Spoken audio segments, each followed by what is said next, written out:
Now, last time we stopped at an analysis of who am I, who are you. This is very important. You have to know, who am I? I, or you, are nothing but senses reacting to environment. Eyes, ears, nose, tongue, that's our front end, sense organs. The body includes everything, the heart, the liver, the skin, the skeleton. And then other than just eyes, ear, nose, tongue, body is material, and mind is spiritual, is non-material. And if we use the 5 skandhas to summarize it, that's material, which is eyes, ears, nose, tongue, body. And starting from number 2 to number 5, perception, conceptualization, volitions, and consciousness. That pertains to spiritual, non-material. We are nothing but material and non-material. So when you analyze yourself, we, everybody, you, so we're nothing but the 5 skandhas. And of course the 5 skandhas is formed, it's created, arises, not because God created us, no. It's because conditional causality. Causality makes this come true, not a creator. It's all causality. What's the meaning of causality? We go on to analyze it by saying that God is not the creator. It's not insulting God. Don't get it mistaken. The God is in you. We're not insulting ourselves, are we? The God is in you, not an external God. So, perception, conception, volitions, and consciousness. With our body, we react to environments, and when we react to environments, we also react to other 5 skandhas. We also react to materials. We also react to the body and minds of others. We also react to all kinds of things surrounding us. So we are nothing but body and mind reacting to environments. And in the process of this reaction, our karma brings us to look for happiness. And sometimes we mistake sensual pleasure for happiness. We think that looking for sensual pleasure is looking for happiness, but we must distinguish between sensual pleasure and happiness. Sensual pleasure is just a stimulation to the body and subsequently a stimulation to the mind. It is impermanent, it is a reaction. And in our life, we always think about maximizing sensual pleasures. We thought that's maximizing happiness, but that kind of sensual pleasure is just a stimulation. Happiness comes from not sensory organ stimulation. It only comes when the mind does not have any desire, when the mind is not disturbed. When the mind is disturbed, you don't have happiness. Happiness only comes when the mind is at peace. That's happiness, not sensual pleasures. Not stimulation of the senses, of the ears, of the nose, of the tongue, of the body. We already explained that. Now then, we say, when we react to environments, what happens? Now, we put aside material because we know biologically. Biologically, we know our body, our kidneys, our lungs, our skins, skeletons, and all that, we know. But how about our non-material part, the perception, conception, and consciousness? And then we say, when we react to environments, it's not just a reaction. What is this reaction about? This reaction has a lot of concurrent mental functions associated with the reaction. For example, when your eye see things, materials, when your ear listen to sound, when your nose react to smell, when your tongue reacts to taste, when your body reacts to touch. Not just a simple reaction. Concurrent mental functions arise. And some are good, some are bad, and some are neutral. There are good mental functions. Let's mention the good ones first. Absence of greediness, absence of hatred, belief, absence of ignorance, energy, shame, regretfulness, repose of mind, equanimity, non-injury, right understanding. Some of this, I just bring out some examples to you. How about a bad bad reaction to environments.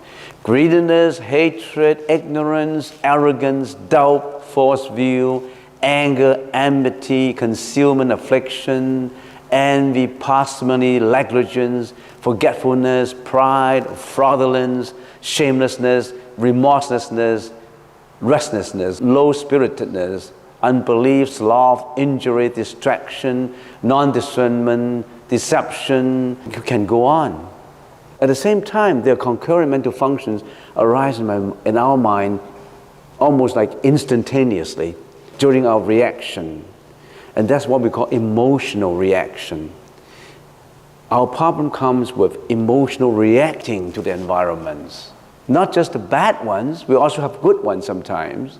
We're not just being pessimistic, negative, we also are positive, because sometimes we react with compassion, we react with helpfulness, considerations. Which one you usually choose? Do you worry? Do you get disappointed? Do you have anxiety? Do you have depression? Do you have greediness? Are you always in constant satisfaction of your sensual pleasures? Are you get addicted? Are you intoxicated? Are you always compassionate? Are you always helpful? You should know yourself. I should know myself. And then, because of this reaction to environments, when we die, we roll into the next form. Dying in this life is not just the end of it, it's the beginning of another. It's interesting sometimes to analyze. When we go on to a trip, an excursion, what do? We make sure that we have hotels, we have good hotels. We make sure that we get into the internet and say which one is a good hotel. We want a hotel to be, charge a good rate. We want a hotel to have good breakfast, good dinner, have all kinds of facilities. Make sure the hotel, if you can afford it, you want to make sure the hotel is a 5-star hotel, 6-star hotel. If you can't afford it, you always book and make sure you got the right reservation. You want to look for a hotel that suits you the best when you're looking for sensual pleasure. And you always look for the best that satisfy your sensual pleasures. And that's when you are alive. But very few people would think, if I die, if I roll into the next body, I'm going to look for a good body to roll into. I'm going to look for a good hotel. I'm going to look for a good place where I have no more suffering. I have an abusive childhood in this life. I don't want that to happen. I got a divorce. I encountered a lot of mishaps and things I don't like in this life. And if I roll into the next life, of course, we don't want to roll into the next life. That's the definition of getting into nirvana, not getting into reincarnation. You don't want to go into the samsara again. But assuming that, because you haven't practiced, because you committed a lot of not good karma, you roll into the next life, then you still want a good hotel for your body. But nobody would think of a hotel after death. Who cares? Death is so remote, so far away. You think death is so far away? So remote? Death is actually what? Between a breath. If I get hungry for 7 days, I die. If I don't have water for 3 days, I die. It's not just food. Death is between a breath. You just hold your nose. Somebody squeeze your nose. You don't have the next breath, you die. No more oxygen. So it could be instantaneous. If we want to know more about this, we have to follow the Buddha's teaching to find out what he was talking about. Not saying we believe in it right away. We don't believe in anything right away. We'll have to analyze it, find out the truth about it before we believe in it. Otherwise, we term that superstition. So when we roll into the next life, what kind of hotels we get into? If we don't know anything about karma, we just do whatever we want. We're always in search of sensual pleasures. And when I die, who cares? That kind of people, you know what they will roll into? They could go to hell, or they could go to animal realms, or they could go to spirit's realm, the ghost realm, or they could be human beings again. They could be asuras, and they could be heavenly beings, or angels. We call them angels. But that is still in samsara. That is still in rebirth, life and rebirth. It's not out from samsara. But there are people who are out from samsara. Pratyeka Buddha, they're out from life and death. They're Sravakas, Arahats, Anagamin, Sakritagamin, Sotapanna. They are the Bodhisattvas, there's the Buddha. All these are in the most excellence of hotels. We don't call that hotels anymore. Hotels is just like a material. When we get enlightened, it's not hotels anymore. We just put a term hotel to it. It's not hotel anymore. You're in a place where you are free, you are emancipated, you're liberated from suffering, liberated from pain, liberated from depression, worries, greediness, ignorance, anxieties. And when these people get liberated, they come back sometimes. They come back here. Just like Buddha who came back and he told us, this is the way to get out. This is the way to get out from samsara. Did anybody believe in it? Yes, billions of people. Since the demise of the Buddha, the nirvana of the historical Buddha, there have been billions and billions and uncountable people who follow that path and become saints. You are one of the followers if you believe in the Buddha's teaching. Believing in the Buddha's teaching does not mean you believe in God. Buddha is not, in the definition of God, a God. Because by God, we always think of a creator who created you. We arise out of causality, not out of a creator. Think about that. We could be Pratyeka Buddha, or we would be the Sravakas, the four sages. Sotapanna are those people, are those saints, sages, who practice selfless, and they achieve emancipation of some of the ego, and they died. But they have to come back 7 times. They enter the stream of the sages because they haven't really completed their studies and practice. The next level up is they have to return once again to this world as reincarnation to this world. Sakritagamin, once returner. They have to come back again for one more life, and they became the Buddha or Arahats. Anagamin, non-returner. They don't return to this world of desires. They are in the world without desires, in the Rupadhatu. And then from there, they go on to be the Buddha or Arahats. And then, of course, there's the Arahats. No more learning. In other words, he's already out from samsara. Pratyeka Buddha also out from samsara. I don't want to go into details because I have covered this slide for many, many times.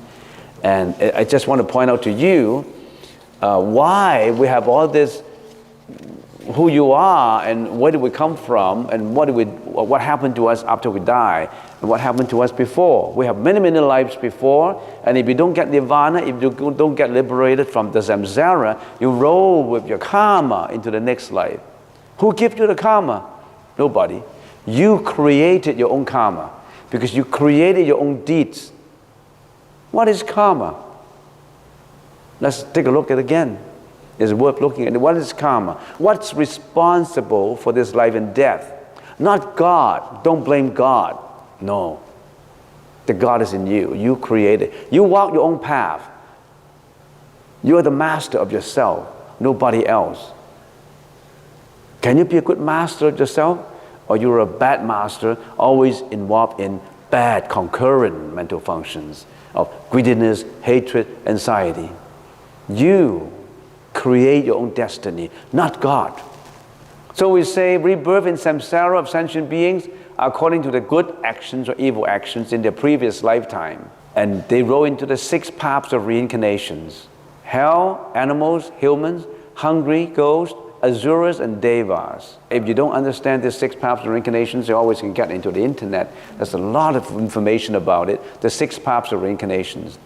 And how people reincarnate in the 6th path is very complicated. There's a lot of intricacies in it. Humans, for example, in the next life, they became human again. And what kind of humans? Some people are rich, some people are poor, some people are handsome, some people are ugly, some people are tall and short. Not everybody is equal.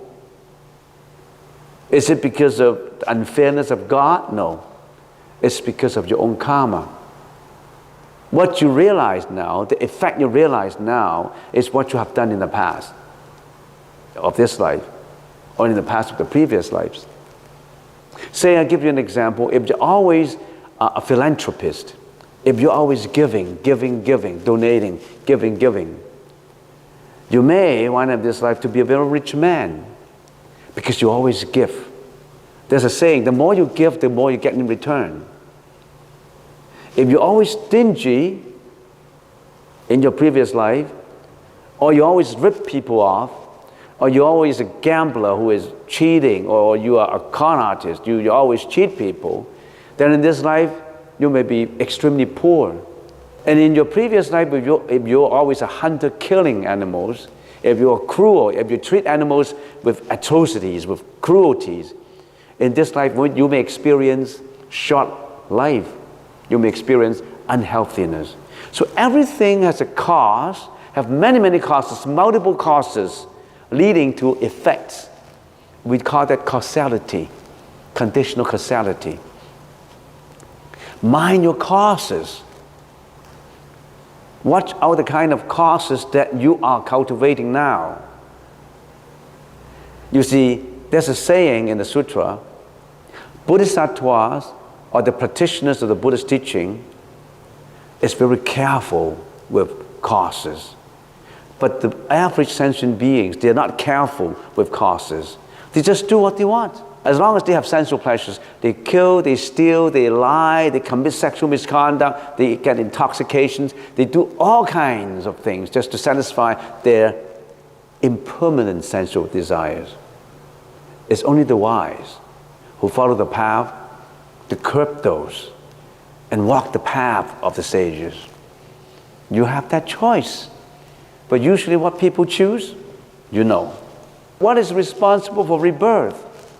Is it God who wants you to reincarnate in a certain way? No. You yourself. Don't blame your dad, your mom and dad. Mom and dad, why did I look ugly? Why did you bring me to this world? You're responsible for my coming to this world. I don't look good. You're responsible for it, Mom, because you gave birth to me. No, that's your own karma. Don't blame Mom. Don't blame Dad. Of course, there are Mom and Dad who are irresponsible. There's another intricate relationship of causality. It's very complicated. Among family members, every causal relationship is different. The mom loves John, but the mom hates Jeanette. Same family members. Why? Same family, children. How come the mom or the dad treat different family members differently? And how come some brothers and sisters, they love each other, some hate each other? All have liabilities to pay and assets to receive. They come back for liabilities, debts. What is responsible for rebirth? Karma. What is karma? Your action, your speeches, your thoughts of the past and present lives that have become latent energies for reincarnation. Karma does not necessarily mean past actions. It embraces both past and present deeds. Don't think, oh, what I have done in the past is unfair. I didn't know what I did in the past. I only know the present. It's unfair to me because I didn't know what I did in the past. Who did it in the past? It's the same you. How come you say it's unfair? You did it in your previous life. Nobody else. Sometimes, to some people, the effects of the past, the influence of the past, could be brought forward to the present very obviously. For example, talented people, geniuses. A 5-year-old pianist, musicians, painters, they didn't learn, they just remember from previous lives. These are interesting stories. Get into the internet. There are a lot of interesting reincarnation cases. And reincarnation has been studied since 200 years ago in the West. It's been studied for thousands of years in the East, in the Middle East, even in Rome, in Europe. Aristotle believed in reincarnations. Socrates believed in reincarnations. And when you get on the internet, get into the reincarnation study experts, Ian Stevenson. He conducted thousands of cases in clinical studies of reincarnation, not just on guesswork, on clinical studies, but you can get into the details there. I talk about it many times. Watch your thought, because karma includes not just your actions, not just your speech. Every thought has energy. Mind your thought. If your thought is so strong in a certain way, you build up the energy, you carry out into action and speech. If you have a strong thought that you want to be successful in doing something, and you always think about it, you think and think and think, you're like a lens converging the sunlight into one focus, and you have it done. So everything starts from a thought. Mind your thought. Don't build up evil thoughts, malevolent thoughts. Benevolent thought is good. Thoughts that are compassionate, helpful, confident. Thoughts that make you become a good father, a responsible father, responsible mom, responsible son, daughter. Cultivate only good thoughts. And one of these good thoughts is important to know. So we have action, speech, and thought about energy. So we have good karma and bad karma. I've just brought out some examples to you. Good karma, compassion, motivation, enthusiasm, diligence, and perseverance, and altruism. Bad karma, depression, selfishness, Epicurean. Most people are Epicurean. They're always looking for sensual pleasures. They always want to satisfy their senses. They want to see the prettiest things. Now, if we go back to form is not other than emptiness. Emptiness is not other than form. Form is emptiness. Emptiness is form. And the sutra says the same is true with perception, conception, volitions, and consciousness. They don't want to repeat the same thing. These are the 5 skandhas. And now the sutra is a short sutra. The sutra only mentions form as an example. And it does not want to go to the details of perception, conceptualizations, volitions, and consciousness. So it says the same is true with perception. That means perception is not other than emptiness. Emptiness is not other than perception. Perception is emptiness. Emptiness is perception. Another way of saying it is perception is not other than causality. Causality is not other than perception. Perception is causality, and causality is perception. Next, conceptualization is not other than emptiness. Emptiness is not other than conceptualization. Conceptualization is emptiness. Emptiness is conceptualization. The sutra does not want to repeat every one of the 5 skandhas. So that's why it's abbreviated. So if you don't understand, you say, how come the same is true with all the others? You just follow material. We have analyzed material is not other than emptiness. Emptiness is not other than material. That's the reason why I spent a lot of time in the beginning explaining the 5 skandhas. Because if you don't understand the 5 skandhas, you don't understand the sutra. So I spent 30 hours just to explain the first paragraph. Form is emptiness, emptiness is form. Then I don't have to explain perception, conceptualization, because they're all the same. Everything is causality. So that's the way you analyze the sutra. The sutra says, "Oh, Sariputra, everything is dependent on causality." I don't want to flip back to the sutra, but that's what the sutra says. And then it's time now to explain, to repeat a little bit on causality.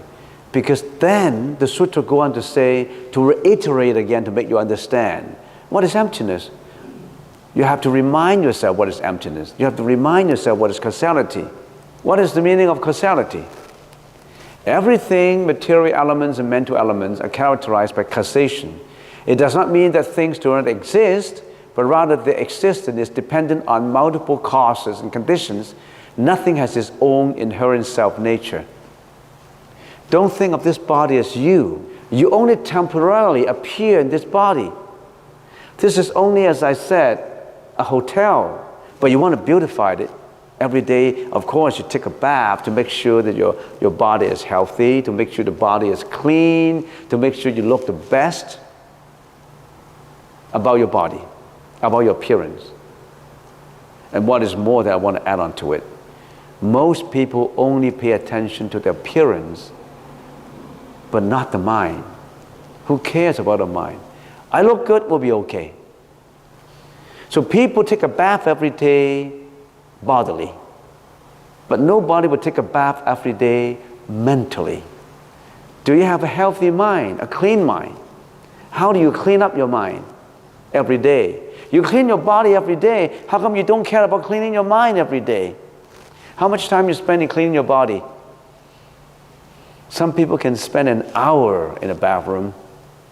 Can you spend about half an hour to clean up your mind every day? By meditation. You know what? You only come here on Saturday. You meditate only for an hour. Better than not cleaning your mind. And when you come in an hour, it's not cleaning your mind either. It's stopping your mind from being impurified.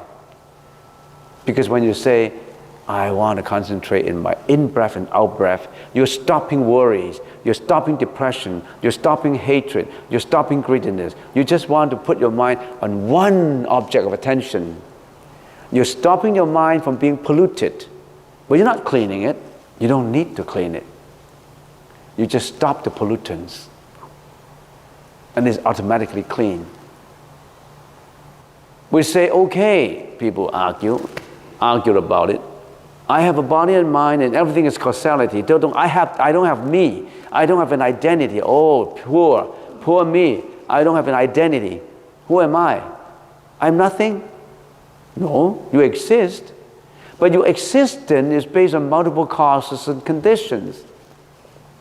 Do you believe that your existence is only an existence of conditions and you do not have a self-inherent, substantial existence?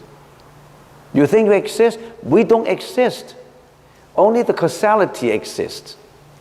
But you get worried. Then where am I? Only conditions and causes exist. I don't have exist. So am I abstract? Am I have nothing?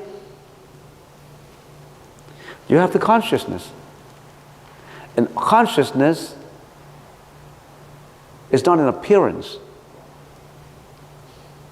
You cannot touch consciousness.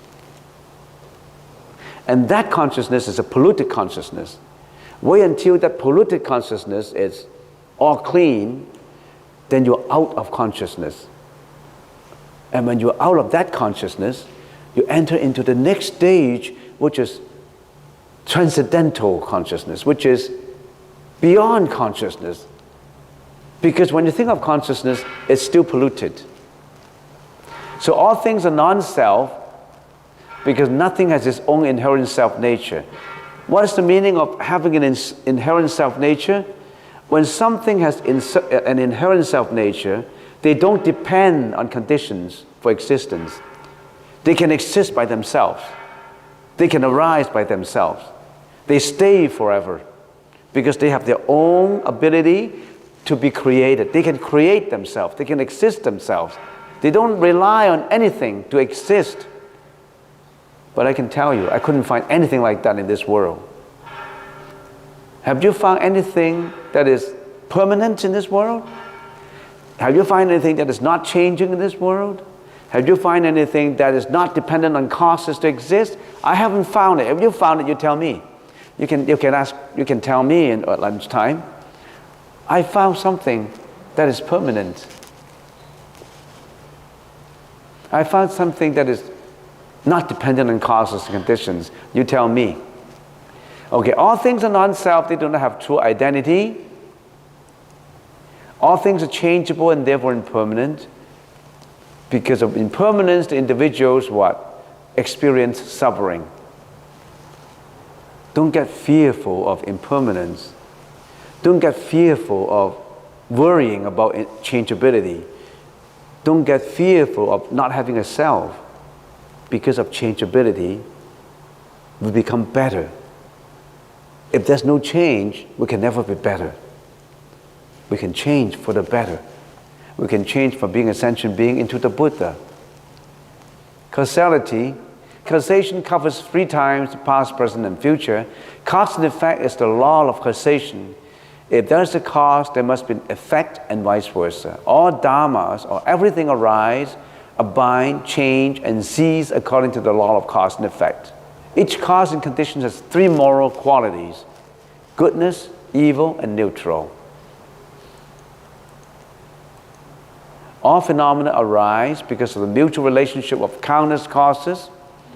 In the Sanskrit language, we call that hetu, and conditions, patyaya, conditions. In the Sanskrit language, causes are direct, conditions are indirect. If the related causes and conditions do not exist, no result would come into being. So when causes and conditions exist, an effect or result will come into being. The causes, effects, and in between there must be conditions that would bring the cause to an effect. So causality is what we have to remember. Emptiness is like a subset of the law of causality. They mean the same thing, causality. Going back to the original sutra again, before we end for the day, we say, O Sariputra, all dharmas are characterized by dependence upon causation. So I have explained up to here. All dharmas are characterized by dependence upon causation. That is the law of causality. And nothing is permanent. That means even the law of causation is not permanent.